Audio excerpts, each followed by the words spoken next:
हाय सांगवानी मो मोर ब्लॉग को आपण मन स्वागत करुच्ची। तो आज आम आस जाइलु आम फिस्ट करने तो देखूँ यहाँ हूँ बुद्धखोल मो सांग मैंने देखूँ हाय करपटे आम खाइबा रंधा चली खाद्य आमर देखते एपटे सब सामग्री कटाकटी चलती मो सांग मैंने सब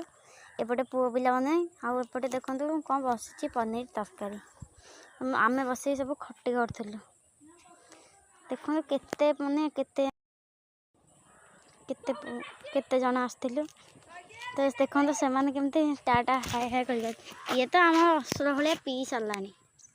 तो कईया आम खाईदेलु बिस्कुट मिक्सचर सब खाईदेलु ये साहसी गलानी ये तो भोकिले भोक खाई चलुची खाली एपटे देखु माकड़ गोटे माकड़ देखलु एपटे आमर चलती लंका कटाकटी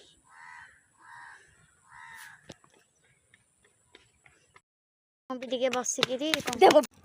तो आम कटाकटे लगी जाइलु पे धनिया कटा चलता तो पुणी आम आसीगलु खाइबापी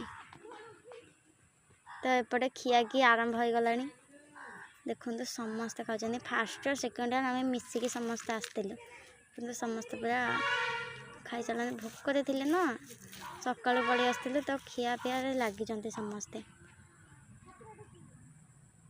एपटे पुओ पिला माने पूरा धाड़ी लगी खाई आम तो आमर फास्ट आनिकी खाई सारूँ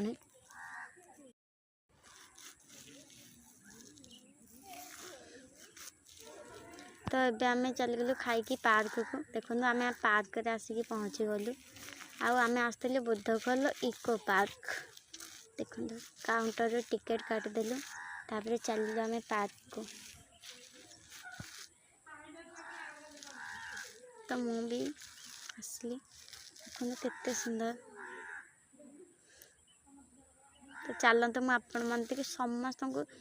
आमर ये दृश्य देखुची यहाँ अच्छे बुद्धखोल आम आसिगलु चिल्ड्रेन्स पार्क दोली खेलदेलु टिके तो मुझे मजा लगे मुझे खेलदेली दोली